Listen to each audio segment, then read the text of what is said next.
Hey everybody, it's your friendly neighborhood Jerry Rasco here with you again. It's time for another amazing Spider-Man art retrospective video. Very excited about today's video. This one is a little bit different, and I'm really excited about sharing it with you. Of course, I want to thank everybody who has been following along with the channel and with this video series. Really appreciate it. If this is your first time seeing any of these, there is a playlist here on my YouTube channel where we explore the art of the Amazing Spider-Man comics going all the way back to Amazing Fantasy number 15, the first appearance of Spider-Man.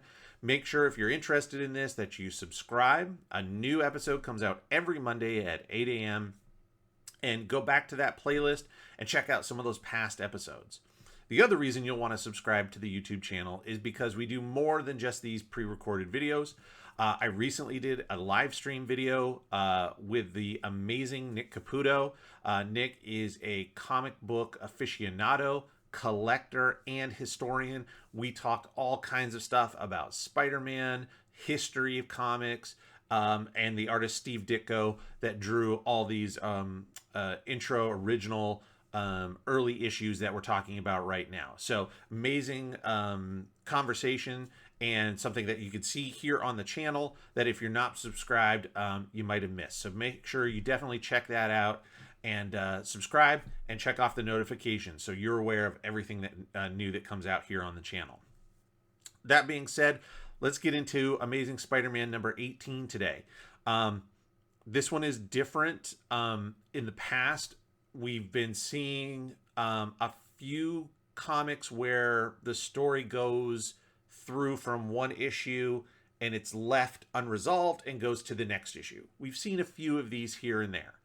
For the most part, though, we're seeing a lot of introduction stuff. We're still seeing a single, what I call a one and done.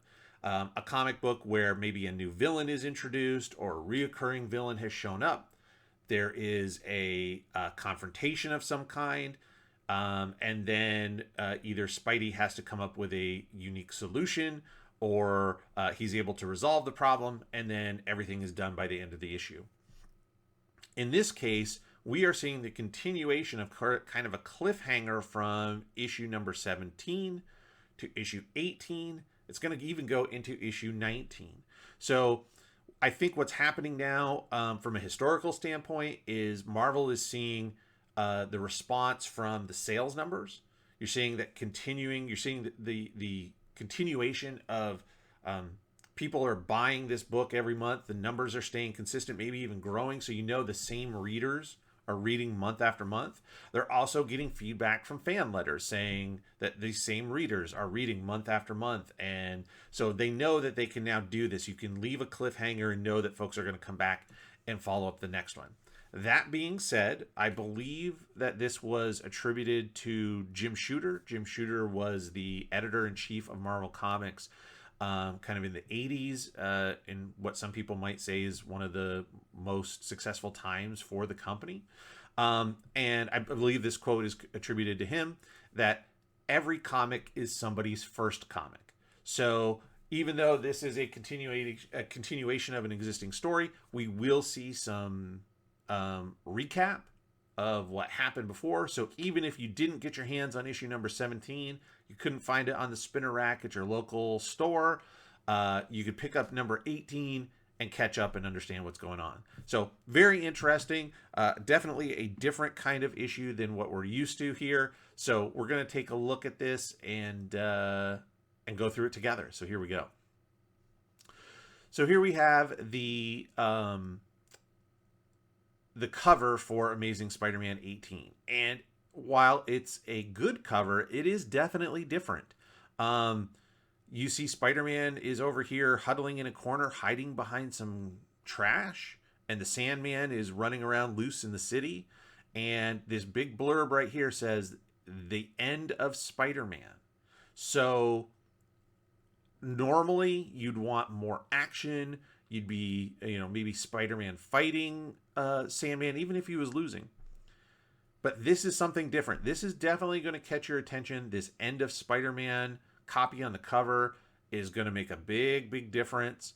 That's definitely going to get somebody to probably pick this up, especially if you are reading Spider-Man at the time. So, very cool cover in a unique and different way.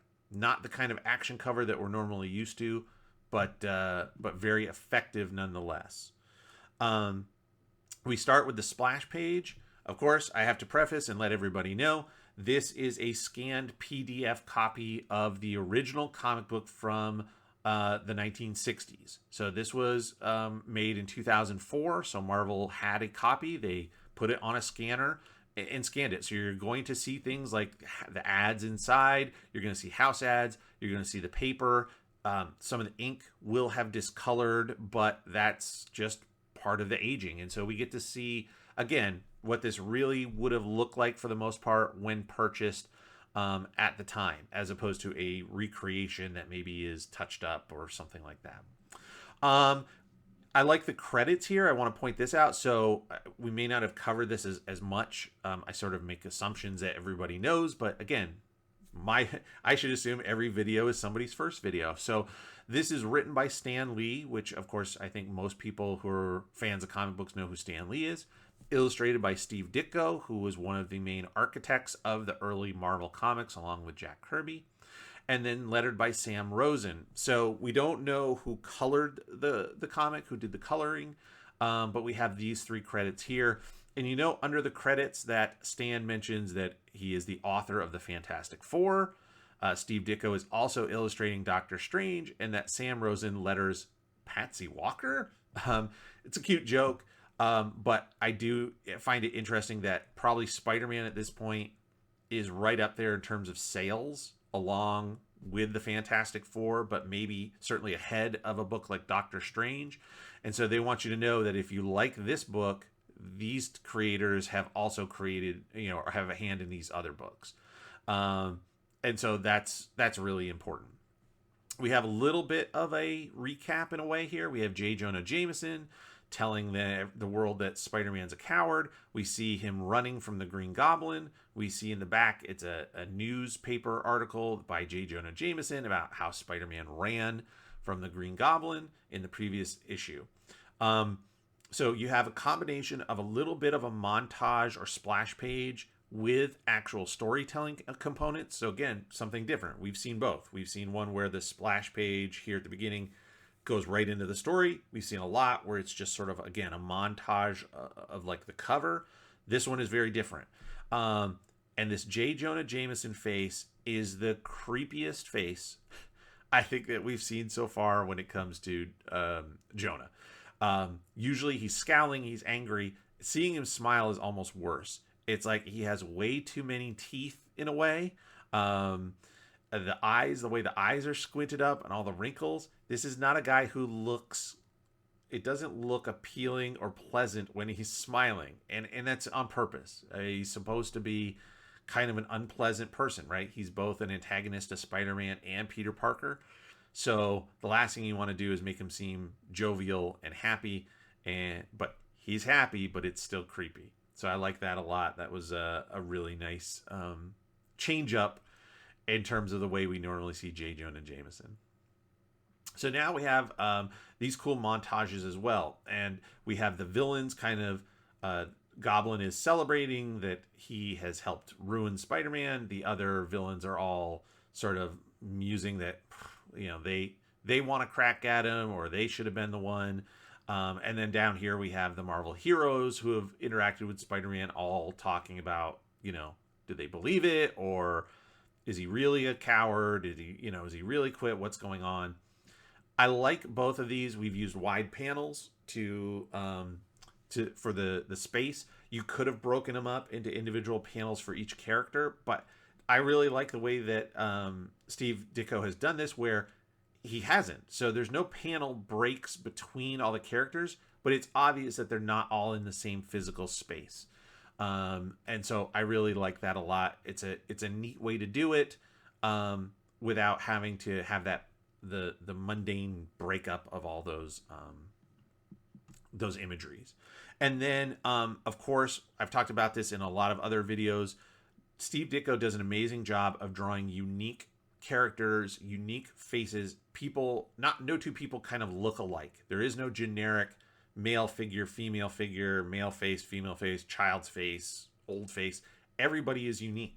And so you take like a Dr. Octopus here with his bowl haircut, and he has sort of a loose, jowly kind of a face, compared to somebody like over here. We have these bystanders, and this person here is totally different from this person, this old guy, and then this woman is a little bit, maybe a little more heavy set, where her jawline is not as defined.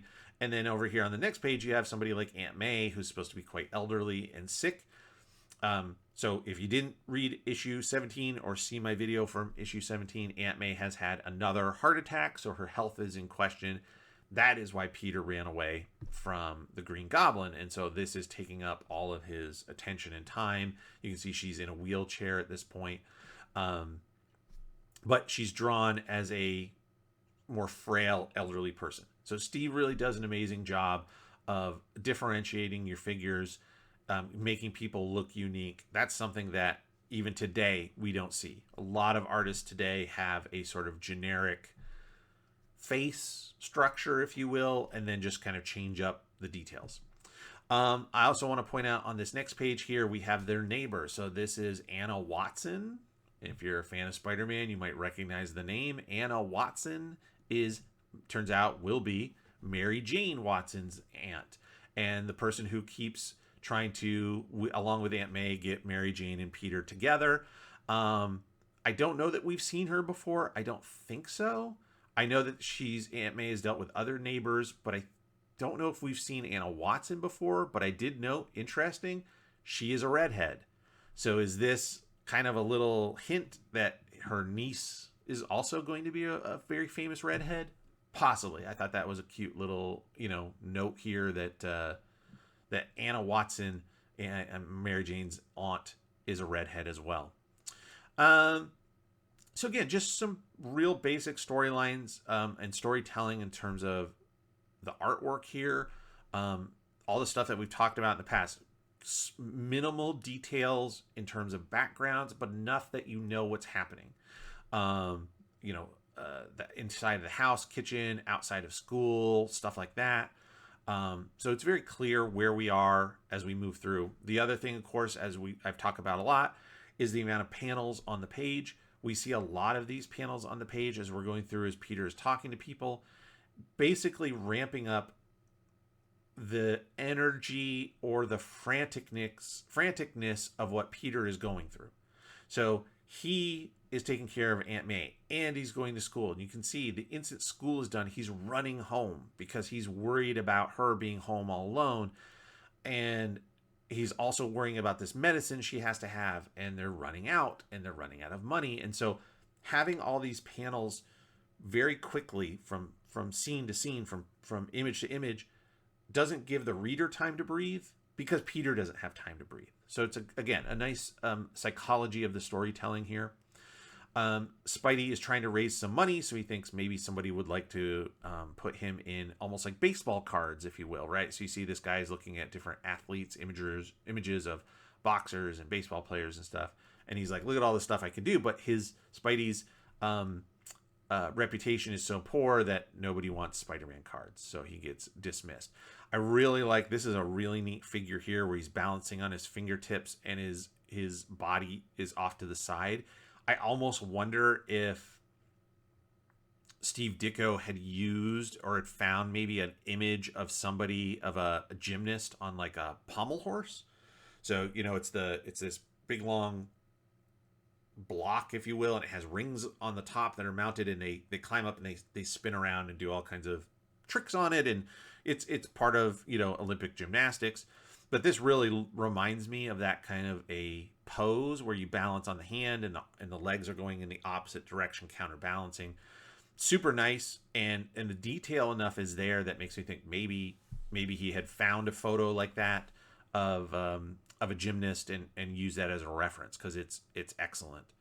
The other thing on this page I really liked is this panel here. It seems very small. It's almost a throwaway panel. So Spidey is dismissed, and then he's heading home, but he sees a bunch of guys on a roof of a jewelry store, and I really like the way this is framed up. So you've got Spidey over here in the foreground. He's on a building edge, so just his head is poking out. You have this other ledge of the wall here for the roof that they're on, and then the background roof and the sign that says jewelry from behind, so we know it's a jewelry store.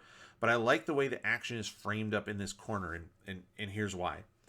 So we could have done a couple of different things, and that is, so as you're moving through a comic book panel, we tend to go in what's referred to as the Z.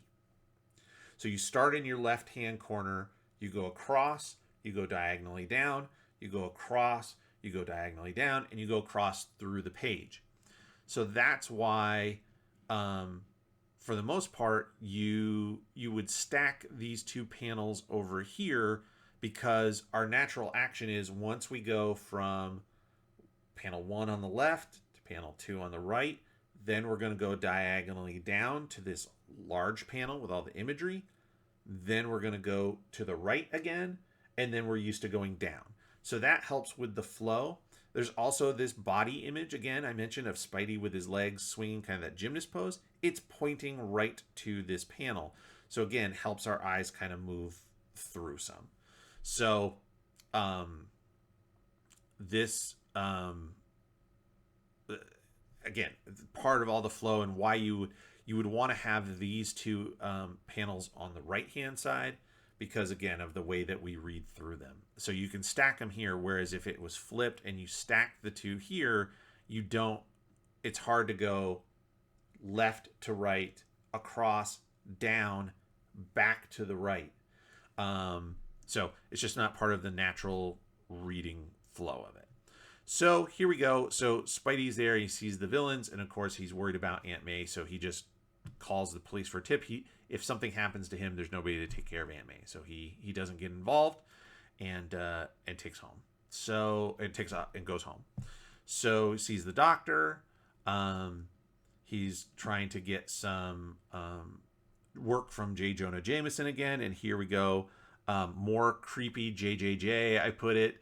Again, this smile, this imagery is just the way the fat folds wrinkle in his face, and the way his little mustache kind of disappears as he's smiling. Like this top panel here is psychotic. He looks completely psychotic. Like he literally cannot stop grinning from ear to ear. It's unbelievable. So yeah, super, super creepy, super uncomfortable, but that's what it's supposed to be too, right? It's supposed to be unsettling.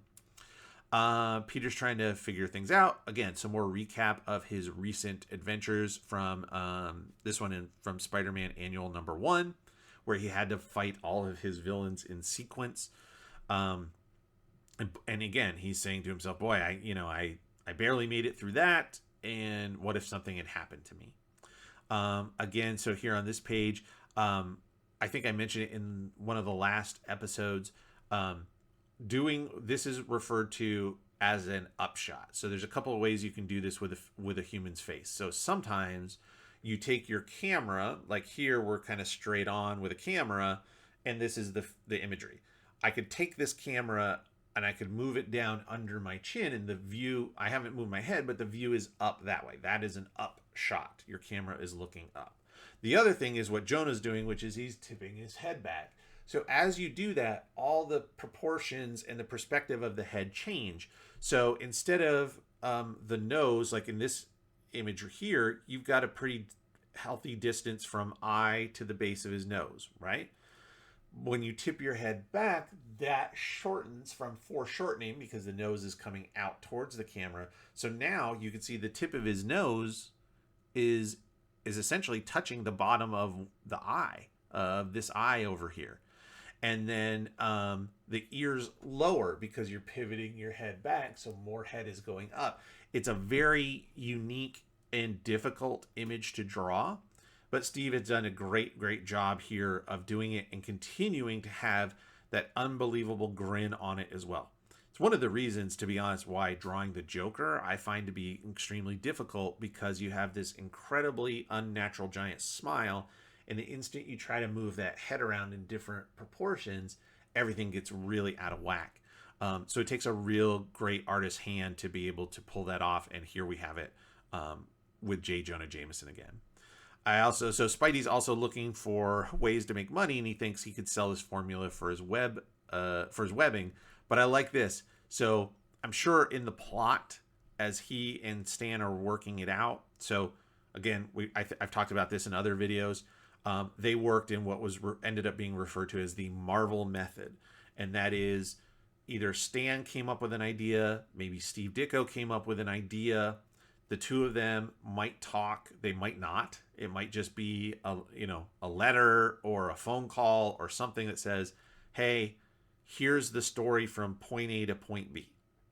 What's the throughput of the story? And then Steve Ditko, the artist, has to break that out into all the imagery that's going to happen. So he draws all the pages, all the action, gives it back to Stan, and they would review it, and then Stan would write all the dialogue balloons and do that. So the reason I'm bringing this up is I'm sure at some point part of the plot is Spidey's trying to make some money, and maybe he tries to sell his web fluid. Like, nobody wants it. So nobody wants him as an athlete on a sports card or a celebrity. Nobody wants his webbing solution as well. But he goes to this place, and it's called the Peerless Paste Company. Now, that is not lettered by the same person that does the lettering for the dialogue balloons. This is drawn into the page. So Steve Ditko had to come up with this idea of who would Spidey go to. He could have used Acme Glue or some other generic, right, kind of name, but he came up with Peerless Paste. And I found that really interesting that he would go to the effort of drawing the sign that this company is such a big producer that not only do they have this super futuristic, almost like Mr. Fantastic level of equipment, they have a giant sign in Midtown Manhattan that says Peerless Paste. So I found that very, very fascinating. I thought that was really funny. And of course it doesn't work because Spidey's webbing dissolves after a certain amount of time. And they're like, well, you can't use it as glue. It's just not that good. So now we have Spidey swinging off. And again, this is another great swinging pose.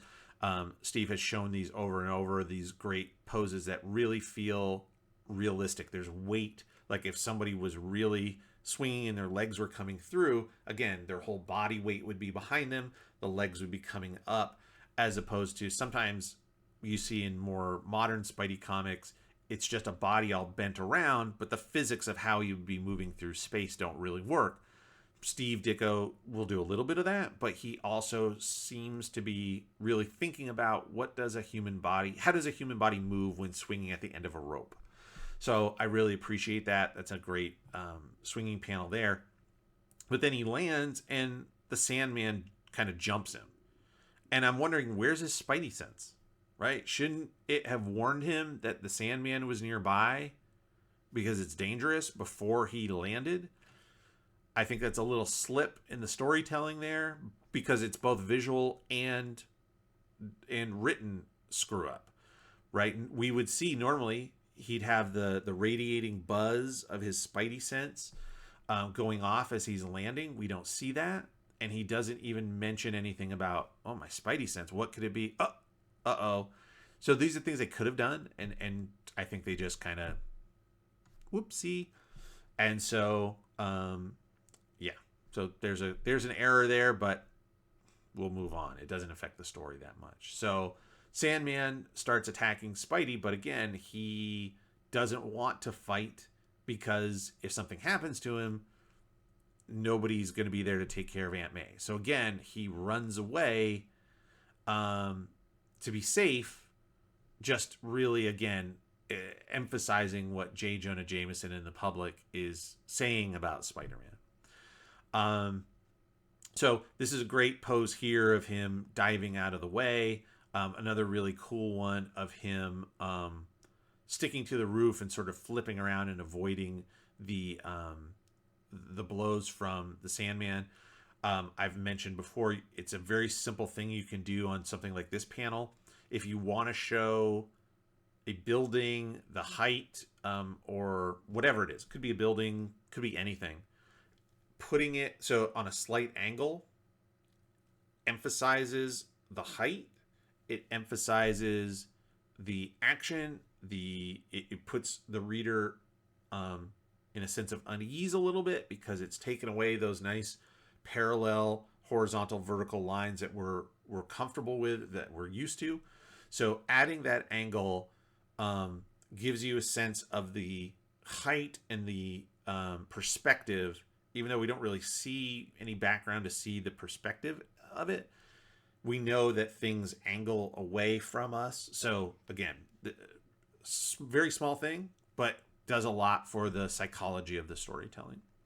So Spidey flees. Here's your cover, right? So Spidey's hiding behind the trash as the Sandman's looking for him. He gets changed just in time and goes to make it home. And, he's still really worried about the fact that they're almost out of Aunt May's medicine. So here we have more J. Jonah Jameson with his creepiest smiles. Just, it's like this man can't, I don't know how he can see anything through this whole issue. His eyes are just so squinted shut. He's smiling so hard. And of course, this is in Peter's mind. Everybody's laughing at him. Everybody's hates him. And, but the Human Torch hasn't given up on him. Not much to talk about here per se. Again, this is a nice picture of Johnny Storm. So the two of them over the years meet at the Statue of Liberty to help each other out. And, they really, even though they have sort of a rivalry, they really are friends as well. And this is nice. This is sunset. He's waited all day, and nice shadowing on the front of Johnny. Again, a lot of people would have just said, well, maybe it's easier to draw him in the light. It's easier to draw him facing the sun, put the shadow behind him. But what we've done here is had that sun setting behind him. Again, more psychology of storytelling. He's hoping to help Spidey. He's been sitting there all day, and now this day is gone, and his hope is gone as the sun is going. And so we all recognize that as a time of kind of melancholy as that sun is setting. And the shadows as well, kind of, and that defeated body language of him sitting, resting on his hands, on it, his arms on his knees.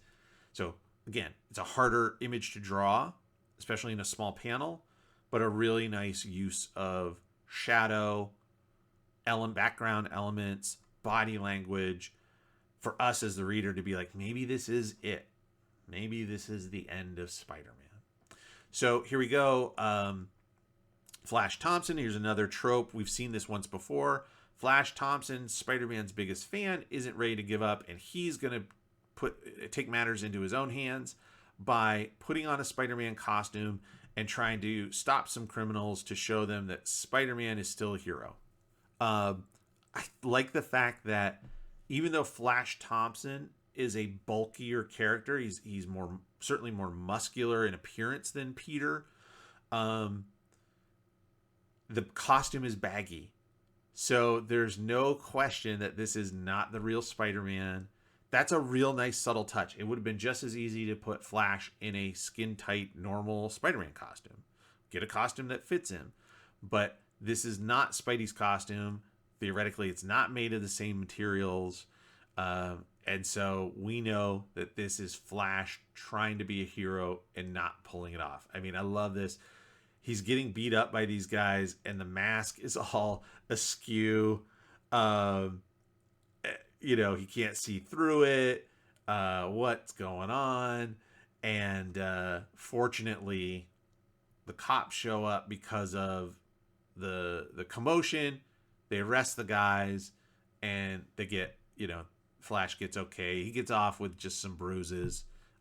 Could have been a lot worse. So yeah, but I think I love you don't have to draw the floppy costume. You don't have to draw the mask coming off. You don't have to do it that way to show that it's Flash. He could wear a Spider-Man costume and get his butt kicked. That's okay. But that little element really sells that not anybody can just put on this Spider-Man costume. There's more to it than that. And here we go. We've got some more going on. Now we have some more stuff with Peter. So, you know, his interaction with Flash, his interaction with Liz Allen, who has had this crush on Peter for a while. And then, of course, there's stuff with Betty, and Betty isn't talking to Peter these days because of what happened in the last issue. And now she's out on a date with someone else. And so Peter's kind of broken. So everything is against him. Everything is crashing down around him. So here we go. Here's another Spider-Man trope. I'm giving up.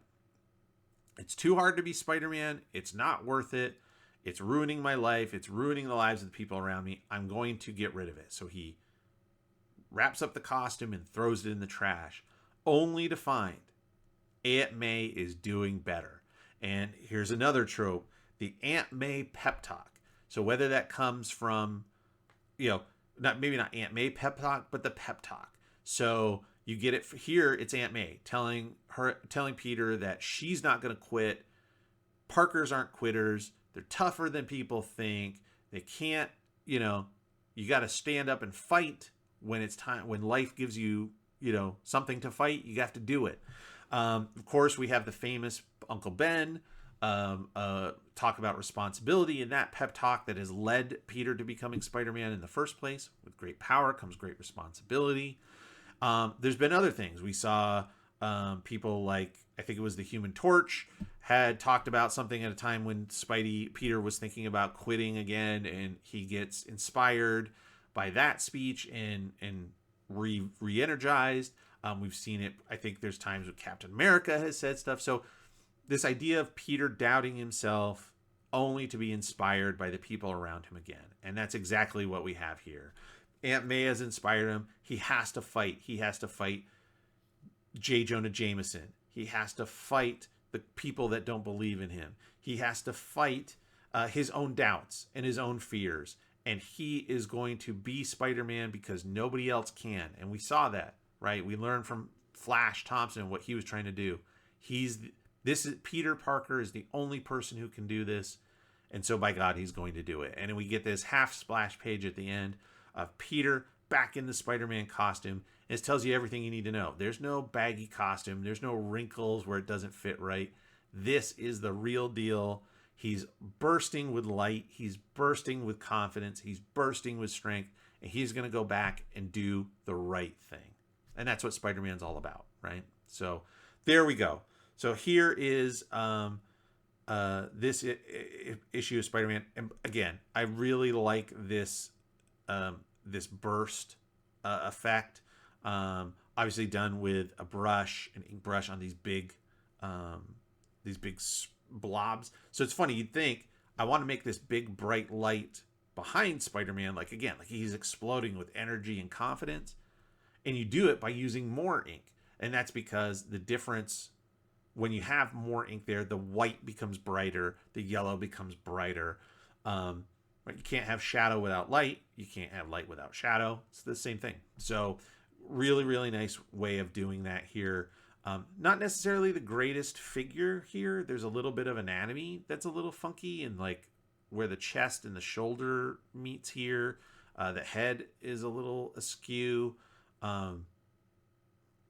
There should be, the torso's a little short maybe, but the emotional impact is sometimes more important than the skill of the drawing itself.